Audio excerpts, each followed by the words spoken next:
The thick, suffocating canopy of the Ghora Jungle stretched for miles, blocking sunlight and swallowing sounds whole.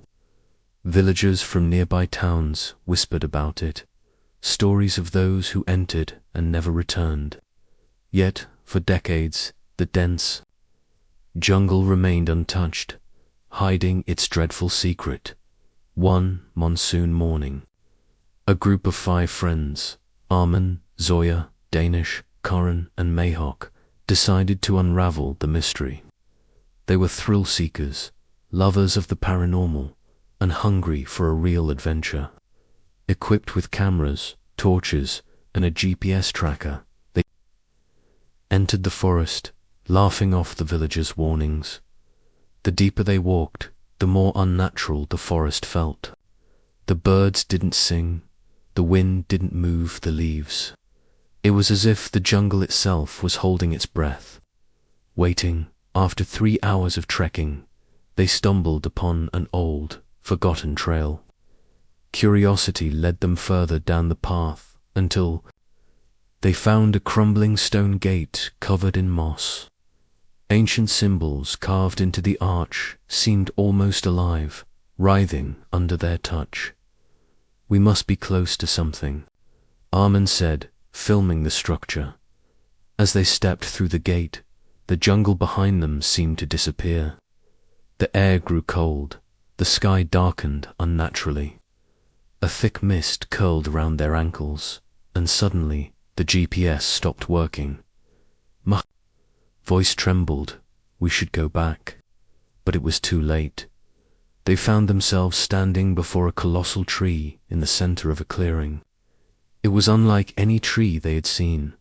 Black bark, blood-red leaves, and roots that looked disturbingly like human limbs. Hanging from its thick branches were dozens of old rusted cages, and inside them, decaying bones. Zoya gasped, covering her mouth. "What is this place?" whispered Danish. Before anyone could answer, a low chanting sound filled the air. Figures began to emerge from the mist, cloaked shapes, their faces hidden under hoods. They moved rhythmically, their hands raised as if in worship toward the monstrous tree, Armon. Ever the brave one tried to record it, but his camera sparked and died in his hands. The torches flickered and went out, plunging them into a chilling, semi-darkness. The figures formed a circle around them. One of them, taller than the rest, stepped forward, lowering its hood to reveal an eyeless face, hollow sockets, weeping black tar. "You should not have come," it hissed. Panic set in. Mayhawk screamed, bolting toward the trail they had come from. But no matter how far she ran, she found herself back at the clearing. The jungle had trapped them. Danish tried to reason with the creatures, but they simply began chanting louder. The ground trembled. From the roots of the black tree, skeletons clawed their way out of the earth. Ancient guardians of the forest. Corin swung a stick at one of the creatures, but it passed right through, leaving him vulnerable. One skeletal hand grabbed his ankle and pulled him into the ground. His screams echoed until they were suddenly silenced. Zoya collapsed to her knees, sobbing uncontrollably. Desperation took over. Armon grabbed Mayhawk and Danish, dragging them toward the tree, thinking if they destroyed it, maybe they could break free. He found a sharp rock and, with all his strength, struck the trunk. The tree wailed a deep, soul-shattering sound. The chanting figures shrieked in rage.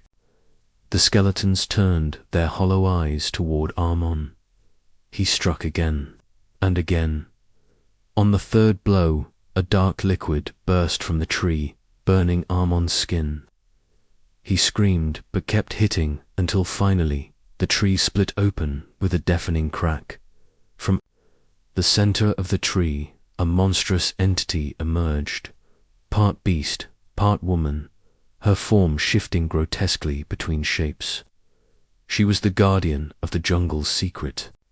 "You have freed me," she crooned, her voice like 1,000 snakes hissing at once. Before Armin could react, she lashed out with her long claws, slashing him across the chest. He fell, gasping, "Mehak," and Danish tried to pull him away, but the ground beneath them turned to quicksand, sucking them in slowly. Painfully, Zoya, still on her knees, whispered prayers. Clutching a pendant she wore around her neck, a gift from her grandmother, who had always warned her about the jungle. As she prayed, the pendant began to glow faintly. The entity shrieked, recoiling from the light. Seeing the reaction, Zoya stood, holding the pendant high. Light burst forth, momentarily blinding the creatures. The mist hissed and thinned. Summoning all her courage, Zoya screamed, "Let us go." The ground quaked violently. The black tree weakened, started to collapse. The cloaked figures disintegrated into ash. The skeletal guardians crumbled. Mehak and Danish, half submerged, felt the grip of the quicksand loosen.